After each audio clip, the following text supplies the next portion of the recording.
स्वागत है आप सभी का आपके अपने YouTube चैनल सभी क्लासेस में। और मैं हूं शगुफ्ता और आप पढ़ रहे हैं आज पृथ्वी की संरचना से रिलेटेड थ्योरी के जो वीडियोज़ हैं वो आप पहले देख चुके हैं। और आज का जो हमारा वीडियो है वो है क्वेश्चन आंसर फॉर्म में, मतलब जो हमने पृथ्वी की संरचना से रिलेटेड चीज़ें पहले पढ़ी हैं, थ्योरी जो पढ़ी है उसी से रिलेटेड आज के वीडियो में आपको क्वेश्चन आंसर देखने को मिलेंगे। सभी क्वेश्चन आंसर बहुत ज़्यादा इम्पॉर्टेंट हैं, लगभग 20 क्वेश्चन हैं इसमें और सभी क्वेश्चन बहुत ज़्यादा इम्पॉर्टेंट हैं पृथ्वी की संरचना से रिलेटेड। सारी चीज़ें आपने डिटेल में पढ़ी हुई हैं, सब कुछ आपने थ्योरी में पढ़ लिया है, टेक्टोनिक्स भी आपने देख लिया है, पृथ्वी की संरचना में जो प्लेट विवर्तनिकी होता है आपने वो भी पिछले वीडियो में देखा, बहुत डिटेल में सारी चीज़ें आपने पढ़ी हैं। तो अब हम उन्हीं से रिलेटेड जो क्वेश्चन उनसे बन सकते हैं वो क्वेश्चन आज के वीडियो में आपके लिए लाए हैं और सभी क्वेश्चन बहुत इंपॉर्टेंट है, इसलिए वीडियो में बिल्कुल भी स्किप ना हो, एंड तक वीडियो में बने रहें। और फ्रेंड्स, हमारे चैनल पर नए हैं तो चैनल को सब्सक्राइब कर दीजिए, साथ ही बेल आइकन को प्रेस करके ऑल पर क्लिक ज़रूर कर दीजिए। तो चलिए वीडियो स्टार्ट करते हैं।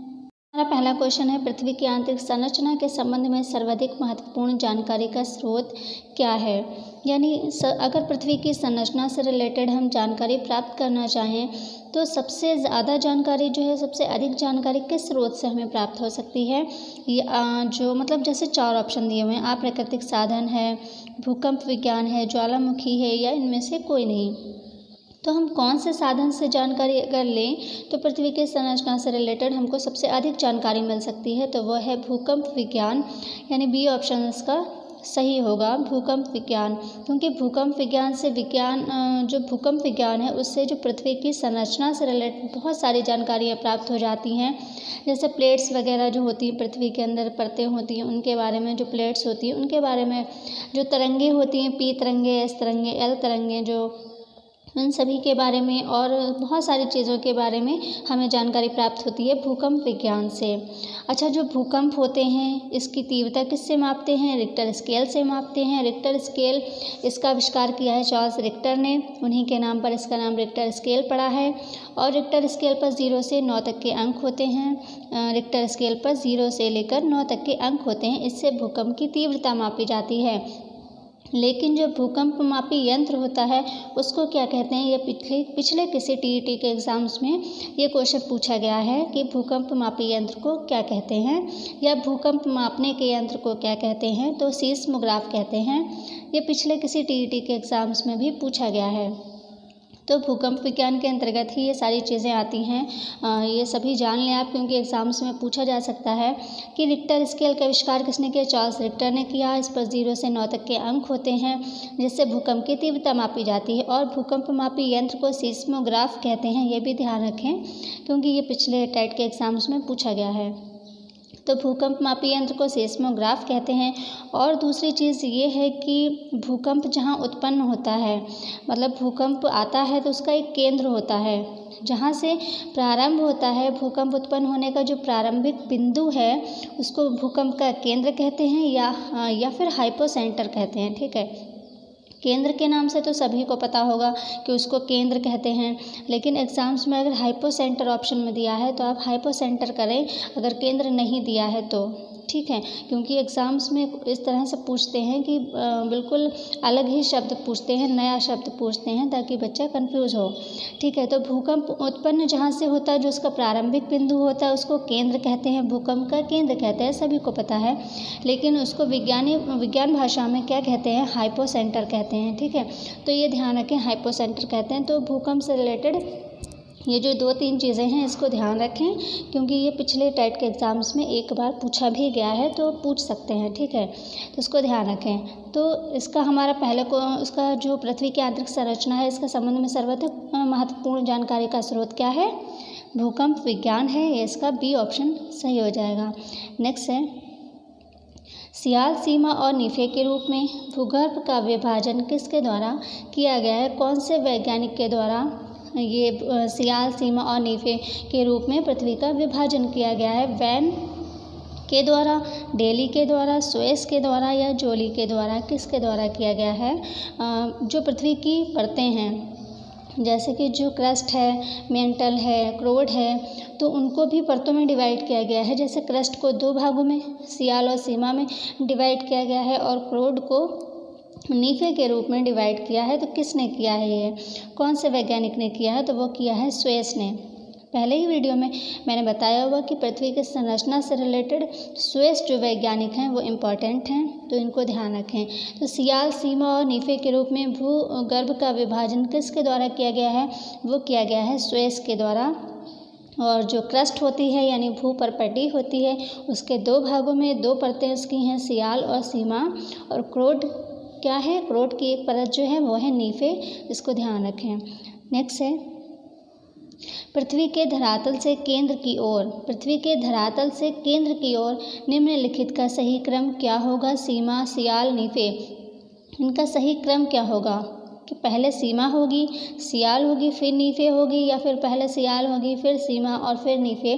तो इस तरह से इनका सही क्रम क्या होगा, ए है 1 2 3, यानी 1 2 3 मतलब सीमा, सियाल, नीफे, ये क्या सही क्रम है।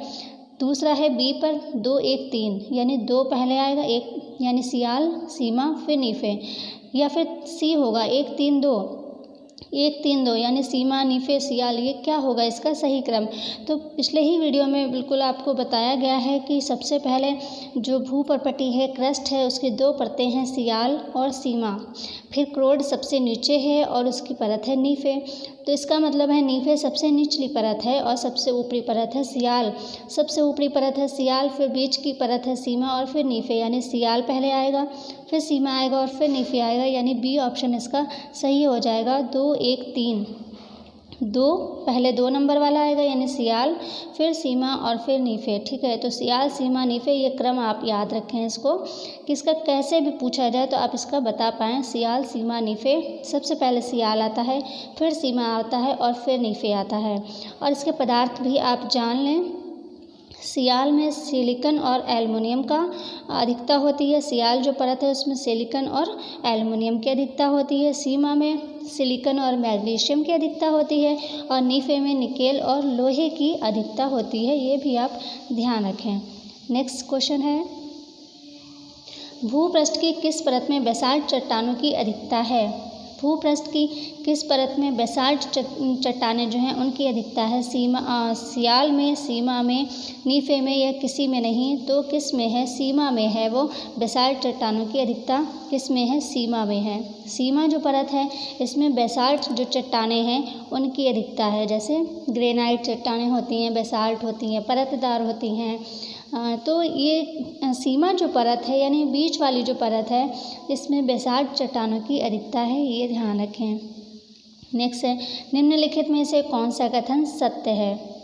कौन सा कथन सत्य है। सियाल में ग्रेनाइट एवं नीस की प्रधानता है। दूसरा है सीमा का निर्माण बेसाल्ट एवं ग्रेबो जैसी चट्टानों से हुआ है। सी है क्रोड में निकेल एवं लोहा जैसे तत्वों की अधिकता है। और डी है उपर्युक्त सभी। तो यहाँ पर ये जाने पहले कि सियाल में ग्रेनाइट एवं नीस की प्रधानता है क्या, बिल्कुल है, यानी ये वाला सही है। ए नंबर का सही है, सियाल में ग्रेनाइट और नीस की प्रधानता है, ये तो बिल्कुल सही हो गया। फिर इसको देखें, सीमा का निर्माण बेसाल्ट एवं ग्रेबो जैसी चट्टानों से हुआ है, ये भी सही है। अभी हमने ऊपर ही पढ़ा है कि सीमा का निर्माण बेसाल्ट चट्टानों से हुआ है, तो ये भी सही है। सीमा का निर्माण बेसाल्ट एवं ग्रेबो जैसी चट्टानों से हुआ है, तो ये भी सही है।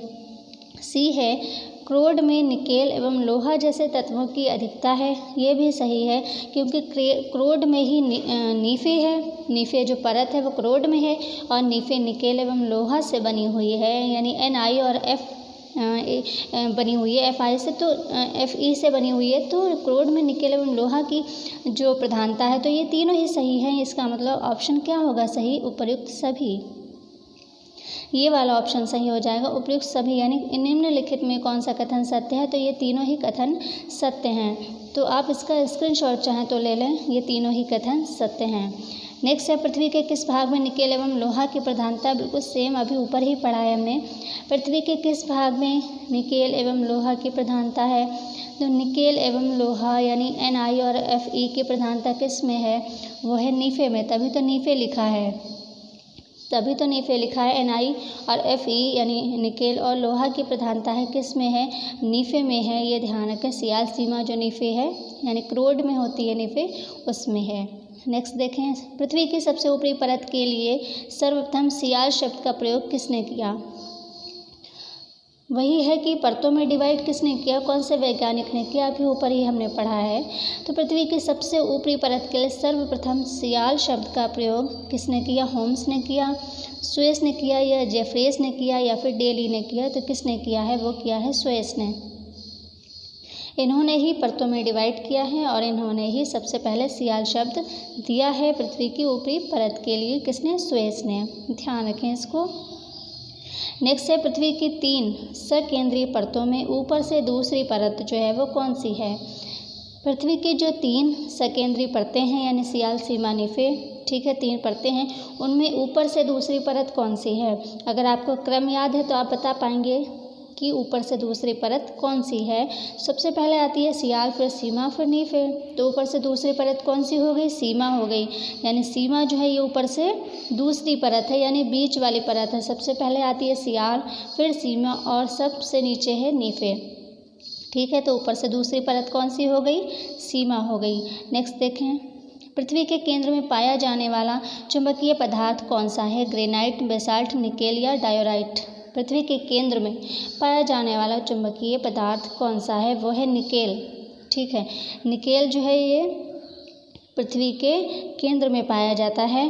तो आपको पता है, अभी ऊपर से आप पढ़ते हुए आ रहे हैं कि निकेल और लोहे की प्रधानता क्रोड में है यानी सबसे निचली परत है और केंद्र में है ये। तो पृथ्वी के केंद्र में पाया जाने वाला जो चुंबकीय पदार्थ है वो है निकेल, इसको ध्यान रखें। नेक्स्ट है स्थल मंडल की मोटाई भूकंपीय तरंगों के आधार पर कितनी मापी गई है। यहाँ पर एक चीज़ ध्यान दें, भूकंपीय तरंगें ना भी लिखी हो तब भी यही आंसर होगा जो इसका आंसर होगा, ठीक है। मतलब मान लीजिए यहाँ पर स्थल मंडल की मोटाई पूछ लेते हैं आपसे डायरेक्ट, यहाँ पर भूकंपीय तरंगें ना लिखा हो तब आप कंफ्यूज ना हो कि हमने तो भूकंपीय तरंगें पढ़ा था और इसमें क्या हो सकता है। तो यहाँ पर बिल्कुल कंफ्यूज ना हो क्योंकि एग्ज़ाम्स में क्वेश्चन इसी तरह से घुमा फिरा कर दिए जाते हैं। तो स्थल मंडल की मोटाई भूकंपीय तरंगों के आधार पर कितनी मापी गई है, या भूकंपीय तरंगें ना लिखा हो स्थल मंडल की मोटाई कितनी है यही पूछ लिया जाए तो कितनी होगी आपको पता होना चाहिए, 100 किलोमीटर है, ठीक है। इसका बी ऑप्शन सही है, 100 किलोमीटर है। स्थल मंडल की मोटाई जो है 100 किलोमीटर तक है। और अगर पूछते हैं स्थल मंडल की मोटाई भूकंपीय तरंगों के आधार पर कितनी मापी गई है तो भी यही ऑप्शन सही होगा, ठीक है, 100 किलोमीटर। इसको ध्यान रखें। नेक्स्ट है निम्नलिखित में से किस परत को बैरिस्फीयर कहा जाता है। वायुमंडल की सबसे ऊपरी परत को, पृथ्वी की सबसे ऊपरी परत को, पृथ्वी की सबसे आंतरिक परत को या पृथ्वी की मध्यवर्ती परत को, किसको कहा जाता है, बैरिस्फीयर। तो यहाँ ये ध्यान दें कि वायुमंडल की जो सबसे ऊपरी परत है, तो वायुमंडल की जो परतें हैं यहाँ पर पृथ्वी की संरचना से रिलेटेड हम चीज़ें पढ़ रहे हैं तो एक तो यही चीज़ है, ठीक है। तो ये ऑप्शन तो नहीं हो सकता क्योंकि यहाँ पे वायुमंडल की बात हो रही है।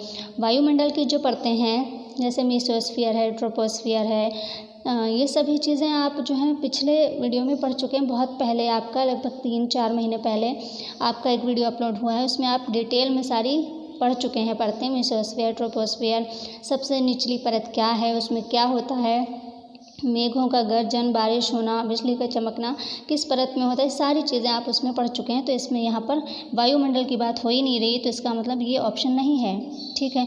पृथ्वी की सबसे ऊपरी परत को तो सियाल कहते हैं, तो ये भी नहीं है। पृथ्वी की सबसे आंतरिक परत और पृथ्वी की मध्यवर्ती परत बची। अब पृथ्वी की जो मध्यवर्ती परत है उसको मेंटल कहते हैं। अब क्या बचा, पृथ्वी की सबसे आंतरिक परत, तो यही ऑप्शन सही है, पृथ्वी की सबसे आंतरिक परत को बैरिस्फीयर कहते हैं, ठीक है।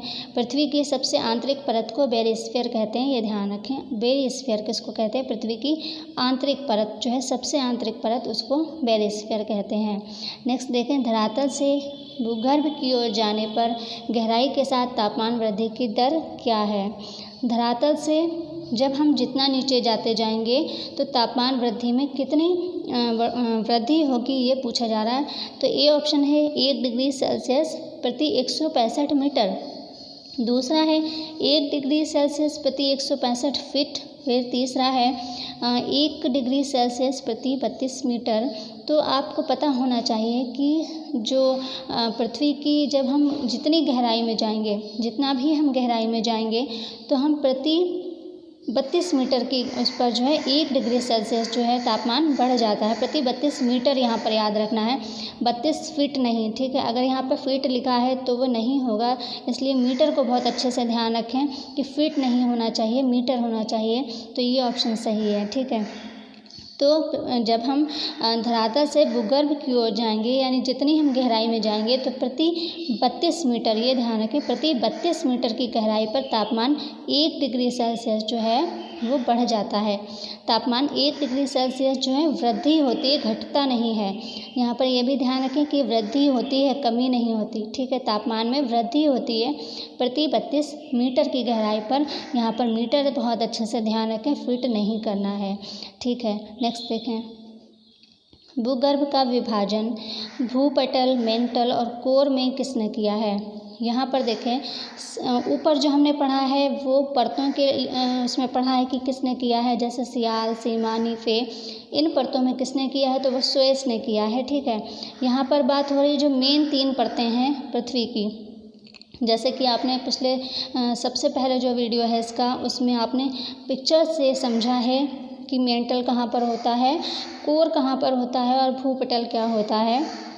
तो इसमें किसने डिवाइड किया, जो मेन परतें हैं 3 पृथ्वी की, किसने किया है, होम्स ने, जेफरीज ने, डेली ने या ग्रांट ने, किसने किया है, वो किया है ग्रांट ने, ठीक है।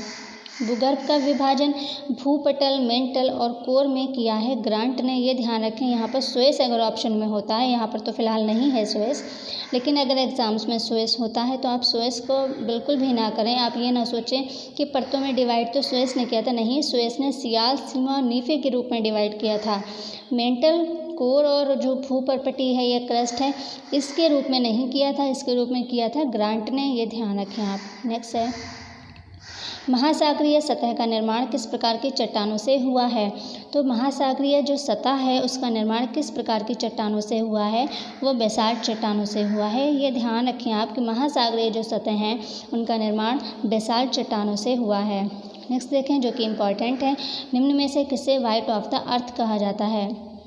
किसे वाइट ऑफ द अर्थ कहा जाता है, क्रस्ट को, मेंटल को, कोर को, या इनमें से किसी को नहीं।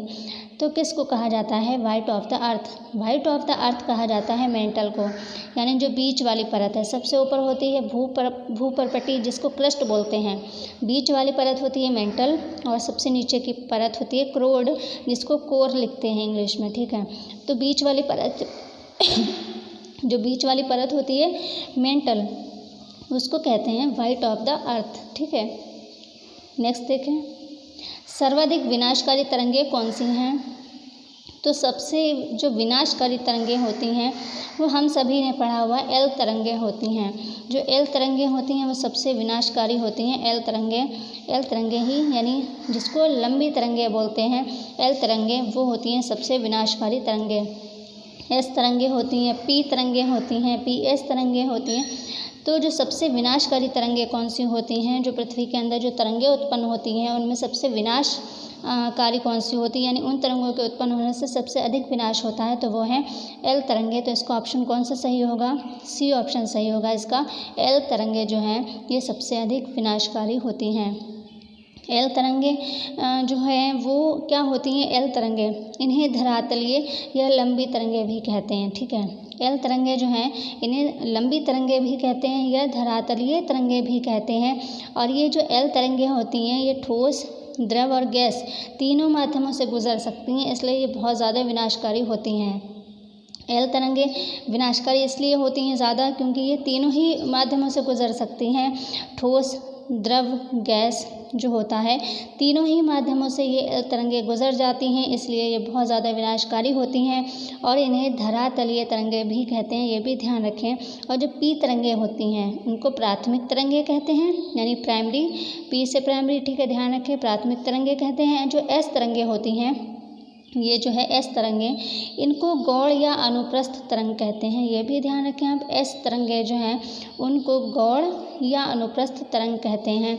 और जो एल तरंगें हैं वो इनका जो आविष्कारक हैं, जो वैज्ञानिक हैं, लव उनका नाम है, इसलिए ये एल तरंगें बोली गई। और इन्हें जो है धरातलीय या लंबी तरंगें कहते हैं। और ये तरंगें तीनों ही माध्यमों से गुजर जाती हैं, ठोस, द्रव और गैस से, इसलिए ये बहुत ज़्यादा विनाशकारी होती हैं। नेक्स्ट देखें, मोह असंबद्धता स्थित है। जैसे कि आपने असंबद्धताएं पढ़ी हैं, कोर्नाड असंबद्धता, रेपेटी असंबद्धता, मोह असंबद्धता, तो आपने सभी असंबद्धताएं पिछले वीडियो में पढ़ी हुई हैं, तो आपको पता होना चाहिए कि मोह असंबद्धता कहाँ स्थित है। सबसे पहला ऑप्शन ऊपरी मेंटल तथा निचली मेंटल के बीच में, फिर बी है क्रस्ट तथा मेंटल के बीच में, सी है मेंटल एवं कोर के बीच में, और डी है इनमें से कोई नहीं। तो मोह असंबद्धता जो है ये किन के बीच में पाई जाती है? क्रस्ट तथा मेंटल के बीच में पाई जाती है। क्रस्ट तथा मेंटल के बीच में पाई जाती है मोह असंबद्धता, यानी क्रस्ट की सबसे निचली परत और मेंटल की सबसे ऊपरी परत के बीच का जो सीमा क्षेत्र होता है उसको मोह असंबद्धता कहते हैं। जो क्रस्ट है सबसे ऊपरी परत है, उससे निचली परत है मेंटल और उससे निचली परत है क्रोड। तो जो क्रस्ट परत है उसकी जो सबसे निचली परत है, क्रस्ट की सबसे निचली परत और मेंटल की सबसे ऊपरी परत के जो बीच का सीमा क्षेत्र है उसको मोह असंबद्धता कहते हैं। सारी असंबद्धताएं आपने उसमें डिटेल से पढ़ी हैं। तो यहाँ पर हर चीज़ से, हर टॉपिक से एक एक क्वेश्चन ले लिया है।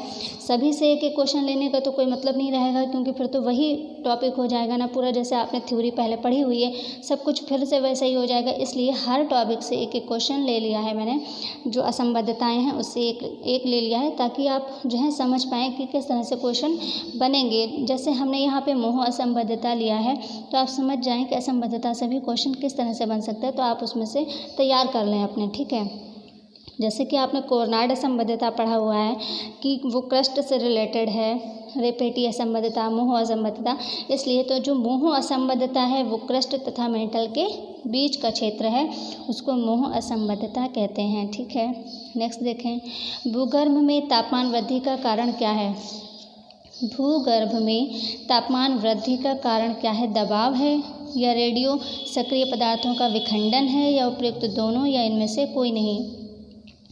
तो जो भूगर्भ में तापमान वृद्धि का जो कारण है वह दोनों हैं, यानी दबाव भी है और रेडियो सक्रिय पदार्थों का विखंडन भी है। जो भूगर्भ है उसमें तापमान वृद्धि का कारण, अब देखें, जब दबाव पड़ता है तो तापमान में वृद्धि होती है, ये कॉमन सी बात है। किसी भी चीज़ पर दबाव पड़ता है जब, तो उसमें ऊष्मा उत्पन्न होती है, तापमान बढ़ता है उसका, तो ये भी सही है। फिर रेडियो सक्रिय पदार्थों का जब विखंडन होता है तब भी जो है तापमान में वृद्धि होती है, यानी इसका ऑप्शन सी सही होगा, उपयुक्त दोनों। भूगर्भ में तापमान वृद्धि का कारण जो है उपयुक्त दोनों हैं। फिर नेक्स्ट देखें, गहराई में वृद्धि के अनुसार महाद्वीपीय भूपटल की विभिन्न परतों का सही क्रम क्या है? जो गहराई है, गहराई में वृद्धि के अनुसार महाद्वीपीय भूपटल की विभिन्न परतों का सही क्रम क्या है? तो सही क्रम है परतदार पहले चट्टानें होती हैं, फिर ग्रेनाइट चट्टानें होती हैं और फिर होती हैं बेसाल्ट चट्टानें। तो इसका ए ऑप्शन सही हो जाएगा।